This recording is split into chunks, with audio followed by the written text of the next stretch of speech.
അവിടെ ഉണ്ണീട്ടിന്റെ ഒരു വികൃതിയല്ലേ, ഞാൻ പറഞ്ഞാലേ അനുസരിക്കൂ. ഇപ്പൊ കാപ്പിട്ടുണ്ട് വരാട്ടോ.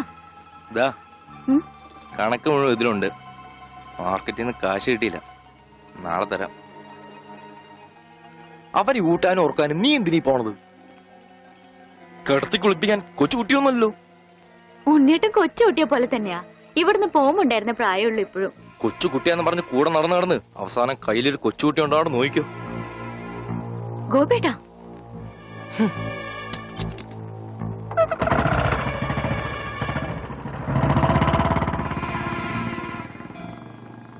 അവൻ പിണങ്ങിപ്പോയതാ ആവോ. മോളെ, കാര്യം നിന്റെ മുറച്ചെറുക്കനൊക്കെ തന്നെ. എന്നാലും അവനെ നീ സൂക്ഷിക്കണം. ഈശോയെ, മാഷിനെ കണ്ടാടോ? ഇല്ല. പഞ്ചവർണ്ണ മാഷിനെ കണ്ടാടി? അവിടെ ഉണ്ടാവും. എന്റെ മാഷെ, മാഷ് ഇവിടെ വന്ന് നിൽക്കണ. ഇവിടെ നെല്ലിമരം ഉണ്ടാ? മാവ, പ്ലാവ, തേക്ക. ഇതൊക്കെ എന്ത് മരുന്നുണ്ടാക്കാനാ? മരുന്നുണ്ടാക്കാനല്ല, വെട്ടി വിക്കട്ടി വരും. നല്ല ചെലവുള്ള കേസാണിത്. അണ്ടർവെയർ വള്ളി പമ്പക്കി മറ്റും പാമ്പാട്ടി നീ. ഇവിടെ ഇവിടെ അത് ഇന്ത്യയുടെ പണ്ടാരം. ഇവിടെ ഇവിടെ അങ്ങനെ പറയാം. തനിക്ക് ഞാൻ തരുമ്പോ തരട്ടെ. വേണ്ട വേണ്ട വേണ്ട വേണ്ട വേണ്ട വേണ്ട. തനിക്ക് എന്താ ഭ്രാന്തുണ്ടാ? ആയി വന്നല്ലോ കുരിശുമാല.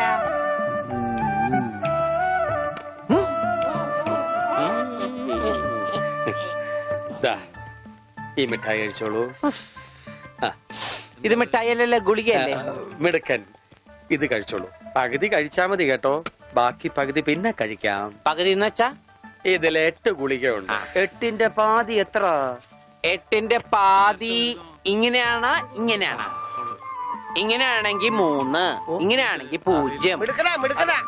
ഒന്നും അറിയില്ല. മരുന്ന് മിഠായിന്ന് പറഞ്ഞു വന്നിരിക്കാം പോങ്ങൻ.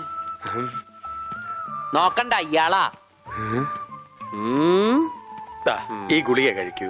കഴിക്കില്ല. അങ്ങനെ പറയരുത്, കഴിക്കൂ. അങ്ങനെ പറയും, കഴിക്കില്ല. ഒന്നുമില്ല. ദേ, ഈ ഗുളിക ഇങ്ങനെ നാവിൽ വെക്കുക.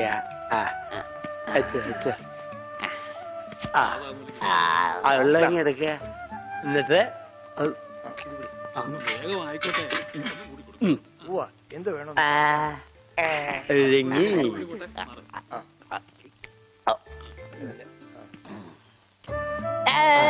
മിടുക്കൻ. വേങ്കി. രോഗിക്ക് മരുന്ന് കൊടുക്കാൻ എന്തെല്ലാം ടെക്നിക്കലാണ് കർത്താവ് പ്രയോഗിക്കേണ്ടത്. ഇതും കൂടി കളഞ്ഞേക്കൂ. അച്ഛൻ, ഞാനൊരു സംശയം ചോദിക്കട്ടെ. അച്ഛൻ കല്യാണം കഴിച്ചാടാ? ഇല്ല. അപ്പൊ കാര്യങ്ങളൊക്കെ എങ്ങനെ നടക്കണു? ചോറും കറിയൊക്കെ ആരാ വച്ചായിരുന്നു? അതാണോ ഉദ്ദേശിച്ചത്? അച്ഛനെന്താ ഉദ്ദേശിച്ച? അച്ഛനെന്താ ഉദ്ദേശിച്ച? അച്ഛനെന്താ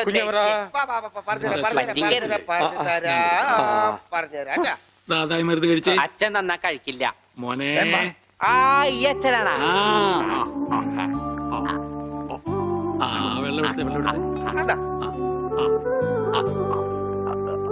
എങ്ങനെയുണ്ട്? പിരിഞ്ഞു പോണവരെ വിധിയുടെ കൈകൾ കറിയില്ലല്ലോ. കറിയില്ലല്ലോന്നാ? പാവത്തിന് കറിയില്ലെന്ന് അതിന് കരയാ, എന്താ ചെയ്യ?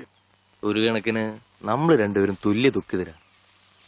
ഇങ്ങനെ പോയാ അമ്മൂന് എനിക്ക് നഷ്ടാവും. അമ്മൂനെ നിനക്ക് കിട്ടാത്തേല് എനിക്കെന്ത് ദുഃഖം.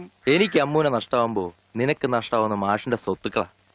അതിലെനിക്ക് ദുഃഖമുണ്ട്. പക്ഷെ അവന്റെ ഭ്രാന്ത് മാറണ്ടേ? ഈ ആയുർവേദത്തിലൊന്നും എനിക്ക് വലിയ വിശ്വാസമില്ല. അത് പറയാൻ പറ്റില്ല. ആ വൈദ്യരച്ചൻ ആള് ചില്ലറക്കാരനല്ല. അയാൾ തൊട്ടാ ചിലപ്പോ ശരിയായിന്നും വരും. ഈ അച്ഛന്മാർക്ക് പള്ളിയില് വല്ല കുമ്പസാരോ കുർബാനായിട്ട് ഇരുന്നാ പോരെ? വെറുതെ ഇറങ്ങി തിരിക്കും മനുഷ്യന്മാരുടെ മനസ്സമാനം കളയാനായിട്ട്. നീ പേടിക്കണ്ട, അതിന് ചില വഴികളൊക്കെ ഉണ്ട്. എന്നാ പറയ്.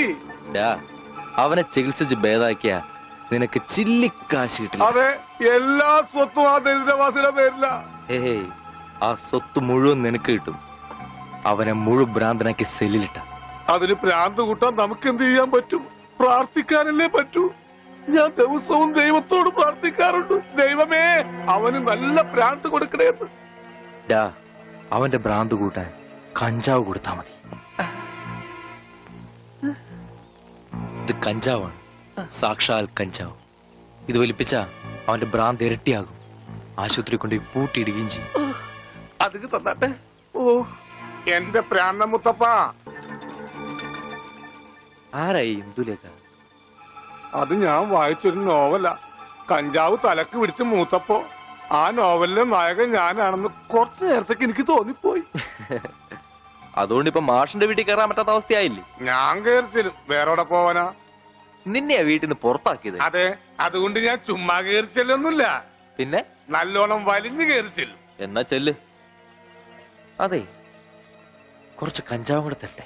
ഏയ് വേണ്ട, കഞ്ചാവ് വലിക്കുന്നോറും അവന്റെ ബുദ്ധി തെളിഞ്ഞു തെളിഞ്ഞു വരിക. നമുക്ക് വേറെ വല്ല മാർഗം ആലോചിക്കാം. ഉം. ഇപ്പൊ എന്തായാലും ഞാൻ പറഞ്ഞില്ലേ അലിയനെ കെടുത്തോന്ന്. ഇപ്പൊ കണ്ട മണിയോട് പിടിച്ചേക്കുന്ന പോലെ പിടിച്ചേക്കണം. ഇത് നസ്യോണ് കേട്ടാ. എന്ത് മത്സ്യം? മത്സ്യോന്റെ നസ്യോണെന്ന്. ഇതിങ്ങനെ മൂക്കിലേക്ക് ഊതിക്കേറ്റും കേട്ടോ കൊണ്ടുവരാനേ. ഇവനങ്ങനെ മൂക്കിലൂടെ ശിരസിലേക്ക് തുളഞ്ഞു കയറുമ്പോൾ മിസൈൽ പാഞ്ഞു പോകുന്നത് പോലെ അമേരിക്കയിലൂടെ ഉഗാണ്ടയിലൂടെ കോതമംഗലം വഴി താഴോട്ട് പോകും. അളിയ കറക്കിയത് ശരിക്കും മൂക്ക് പിടിച്ചു. മൂക്ക് നേരെ പിടി അളിയാ. മൂക്ക് നേരെ പിടി പത്രോസേട്ടാ.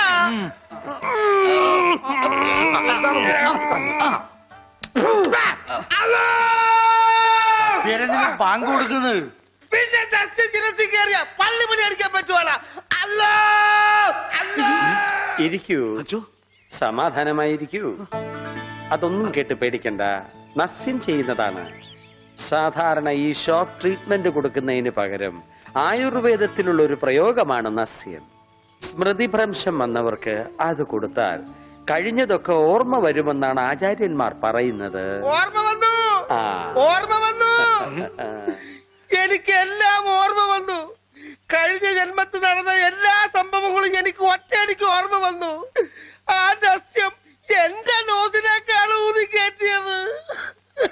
ഇപ്പൊ ഞാൻ നസ്രാണി അല്ലച്ചോ, നോസ്രാണിയാണ്. എന്റെ കർത്താവേ. അയ്യോ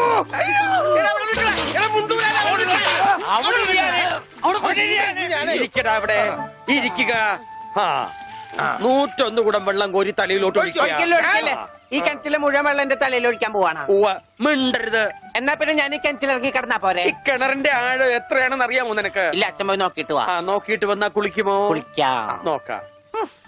ഏകദേശം നല്ല ആഴമുണ്ട്.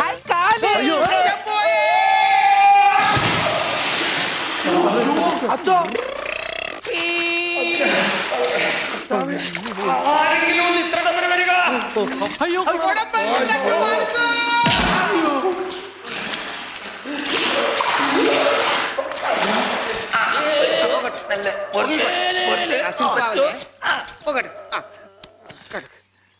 അനക്കല്ലേ ഈ മൺകിരിയുടെ തലേന്നൊന്ന് ഊരിക്കോട്ടെ. കുടത്തിന്റെ ബാക്കി അച്ഛൻ വിഴുങ്ങിയ. അച്ഛന്റെ വയറ്റിൽ ഇത്രക്ക് മത്സ്യസമ്പത്താ.